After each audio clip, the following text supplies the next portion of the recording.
नमस्कार बंधु, मैं रवि स्वागत करता हूं अपने ऑनलाइन प्लेटफॉर्म वर्ल्ड लेसन में। साथियों, आज हम ऐसे व्यक्ति के बारे में जानेंगे जो दुनिया की नज़रों में तो व्लादिमीर पुतिन है, लेकिन ये खुद में खुद एक अपने आप में ही कहानी है, क्योंकि इनका नाम नहीं ब्रांड चलता है। साथियों, व्लादिमीर पुतिन जो रूस के एक छत्र, इतने बड़े देश पे एक छत्र राज करना कितना कठिन काम होता है साथियों। और हम आज जानेंगे कि रूस के कैसे 15 देश उससे टूट गए और रूस कैसे जर्मनी से प्रभावित होकर रूस का आधा हो गया था, और फिर कुछ दिन बाद वो अमेरिका का साथ कैसे चला गया। साथियों, इसके बारे में आज हम जानेंगे।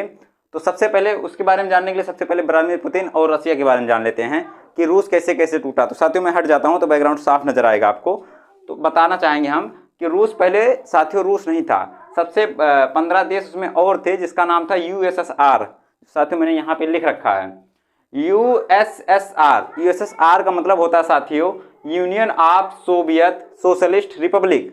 Union of Soviet socialist Republic. साथियों, इसका जो है 1991 में साथियों कोल्ड वार हुआ था। कोल्ड वार सबसे पहले समझ लीजिए, कोल्ड वार कोई साथियों ऐसा नहीं कि दो व्यक्तियों के बीच की लड़ाई है या दो सेनाओं के बीच की लड़ाई है।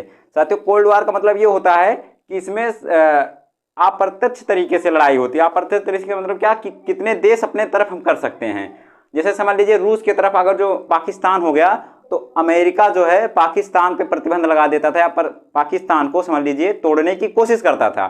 तो इसमें दो देश आपस में नहीं लड़ते थे, एक दूसरे मतलब समझ लीजिए किसी दूसरे के कंधे पे रख के बंदूक चलाना काम होता था। कोल्ड वार उसको कहते थे। तो कोल्ड वार साथियों दो देश के बीच में हुआ था, जिसका नाम था अमेरिका और रूस। तो कोल्ड वार में साथियों ये कोल्ड वार मुख्यतः 1991 में समाप्त हो गया। जो 1991 में कोल्ड वार समाप्त हो गया, रूस USSR के 15 टुकड़े कर दिए गए, मतलब 15 देशों में बांट दिया गया। तो कोल्ड वार 1991 में समाप्त हुआ साथियों, और USSR को 1991 में 15 देशों में बांट दिया गया। 15 देशों में बांटने के बाद जो देश सबसे बड़ा निकल के आया उसका नाम था रूस। जो आपको यहाँ दिखाई दे रहा है, उसका जो 15 देश टूटने के बाद आपको जो बन के आया उसका नाम था रूस। और 15 देश टूटने के बाद साथियों ये वर्ल्ड का सबसे लार्जेस्ट कंट्री है, यानी सबसे बड़ा देश है। 15 देश टूटने के बाद ये सबसे बड़ा देश बचा है साथियों।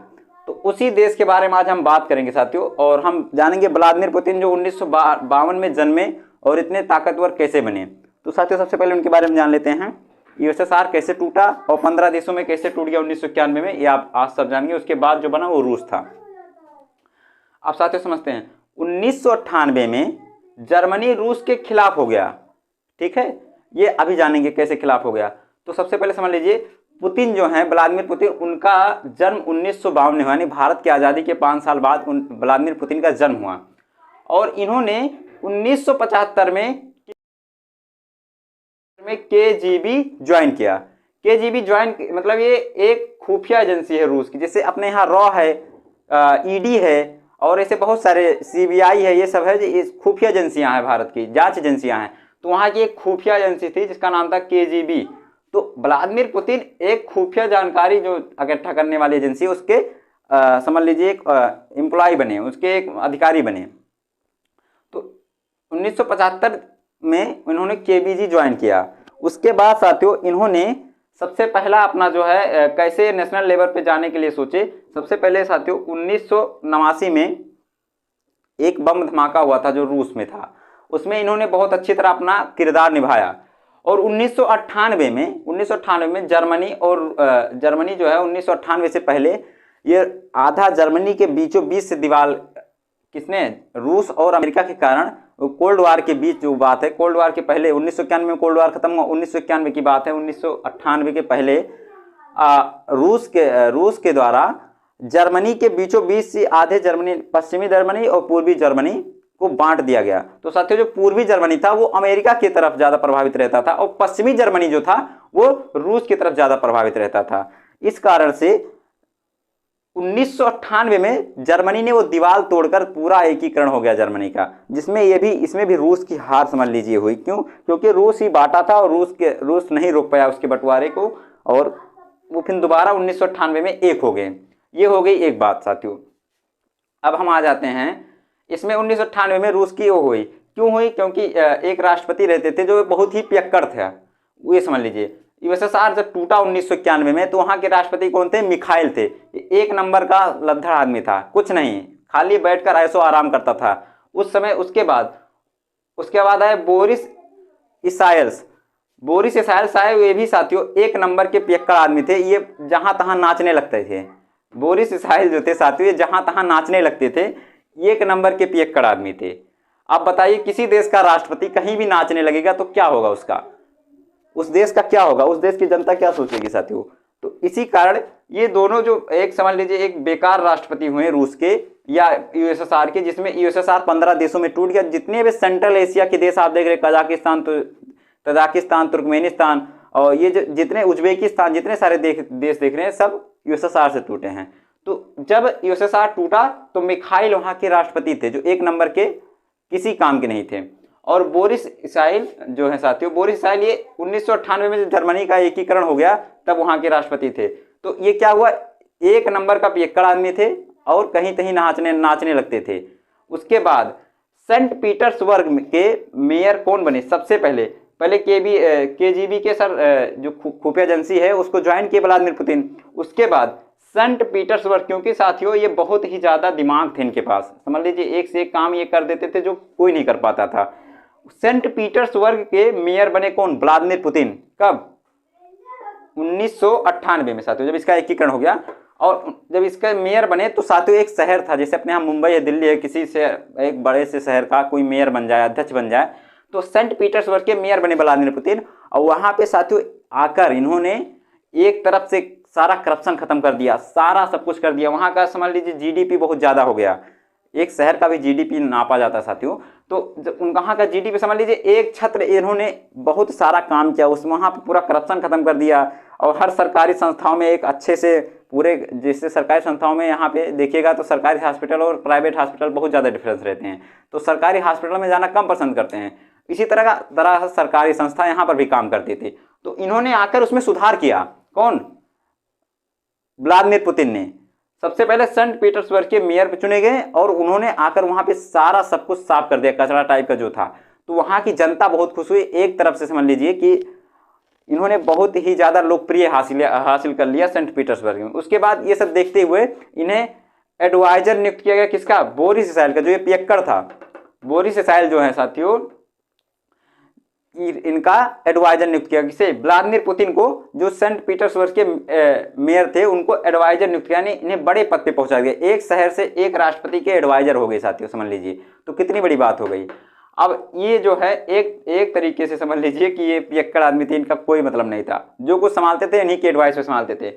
इन्होंने सबसे पहले साथियों 1999 में, साथियों 1998 जर्मनी का एकीकरण हुआ और 1999 में साथियों व्लादिमीर पुतिन को वहां का प्रधानमंत्री नियुक्त किया गया। सबसे पहली बात, सबसे पहले इन्होंने डायरेक्ट आके राष्ट्रपति नहीं बने हैं।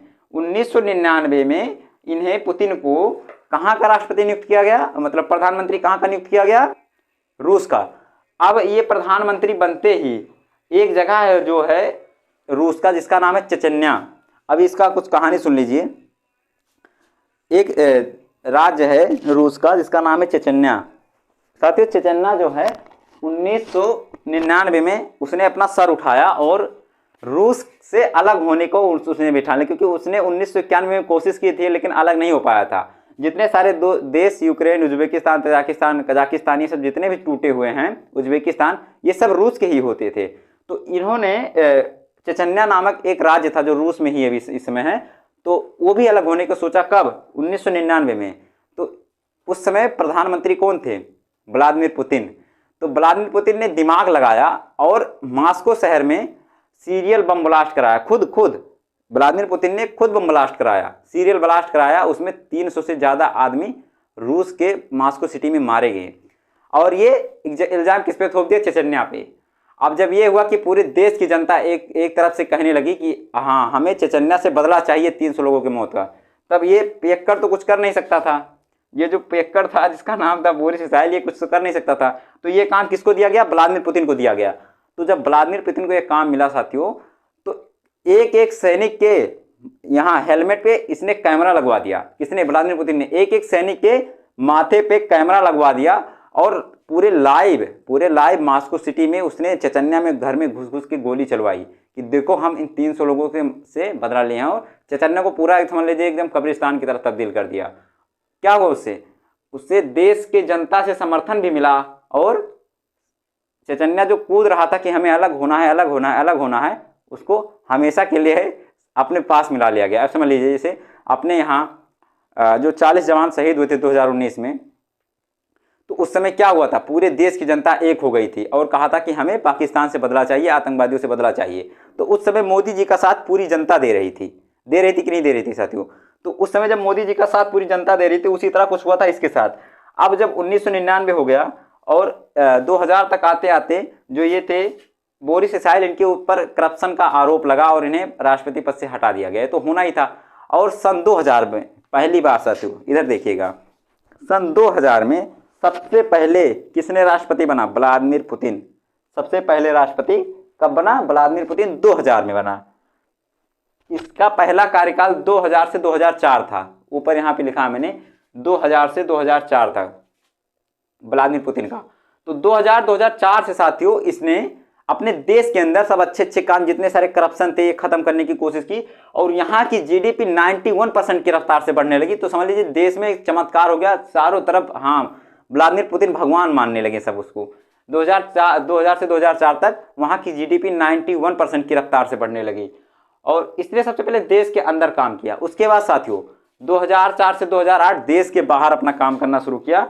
उसमें से 2004 से 2008 जब इसका दूसरा कार्यकाल था, तो 2008 में जॉर्जिया पे हमला किया, जॉर्जिया के कुछ हिस्से को अपना कब्जा कर लिया साथियों। उसके बाद फिर इसने क्या किया कि वहां के संविधान में एक नियम है, पहले जान लीजिए, कि कोई भी राष्ट्रपति 2 बार के बाद तीसरी बार लगातार नहीं बन सकता। मतलब 2 बार आप राष्ट्रपति रह चुके हैं तो तीसरी बार फिर नहीं चुन जा सकते हैं।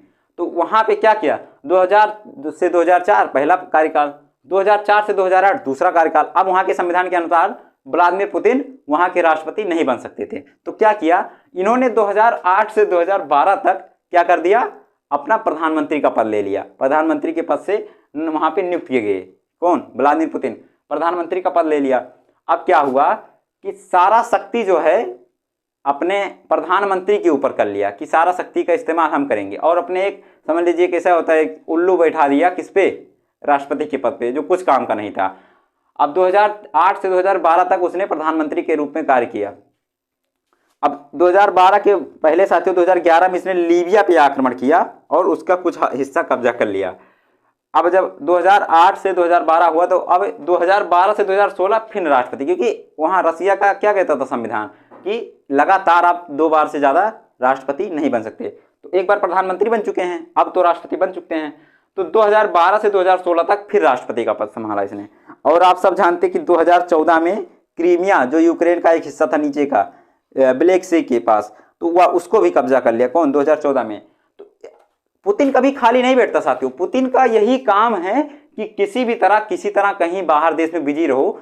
आप किसी देश के से लड़ाई करते रहेंगे तो हमेशा देश के अंदर से आपको सपोर्ट मिलेगा, विद्रोह नहीं होगा, कि यही कहेंगे कि देश के साथ है, क्योंकि बाहर युद्ध चलता रहेगा तो देश के साथ पूरी जनता खड़ी रहेगी। 2014 में इसने क्रीमिया को हड़प लिया। 2015 में बशर अल असद की जो सीरिया में सरकार गिरने से बचा लिया, क्योंकि बशर अल असद रूस के फेवर में रहते हैं, तो उनकी सरकार गिरने से बचा लिया किसने? रूस ने। तो इस कारण उसे ज़्यादा से ज़्यादा बिजी रखा अपने आप को। अब क्या हुआ कि 2012 से 2016, 2016 से 2020 हो गया, क्योंकि 4 साल का कार्यकाल होता है साथियों यहाँ के राष्ट्रपति का। अमेरिका का भी होता है। अब क्या किया इसने, 2020 में संशोधन किया कि व्लादिमीर पुतिन 2036 तक एक छत्र राष्ट्रपति रहेगा। उसने संविधान में संशोधन कर दिया। अब समझिए आप कि 2036 तक कोई भी आ जाए, राष्ट्रपति हम ही रहेंगे। अब बीच में हमारी मृत्यु हो जाए रूस के राष्ट्रपति को तो नहीं कहा जा सकता, लेकिन 2036 तक जो है खुद ब खुद हम राष्ट्रपति रहेंगे। ये उसका संशोधन करने के बाद हो गया। अब समझिए कि ये करने से बाद क्या हुआ साथियों, समझ लीजिए रूस के राष्ट्रपति जो हैं कितने पावरफुल हैं, इनके बारे में हम बताना चाहेंगे। अब बैकग्राउंड का कोई काम नहीं साथियों, तो हम आगे आ जाते हैं कैमरा के। अब रूस के राष्ट्रपति का पावर हम समझ लेते हैं क्या है।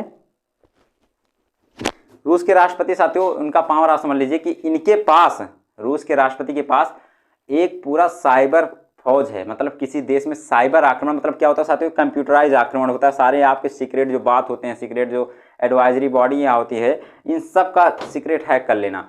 तो इनके पास एक पूरी तरह से साइबर फौज है और इनके पास जो है साथियों एक मीडिया पूरी गुलाम है इनकी। जहाँ देखोगे हमारे राष्ट्रपति आप समझ सकते हैं भारत में कुछ ऐसा स्थिति बना है और फिर जो भी आप समझे, लेकिन यहाँ पे आप समझ लीजिए 2036 तक कोई बोल नहीं सकता इनके खिलाफ। इनके विरोधी कहाँ चले जाते कुछ पता ही नहीं चलता, कोई विरोधी है ये नहीं करने वाला, इनके देश में इनका विरोधी करने वाला कोई है ये नहीं है।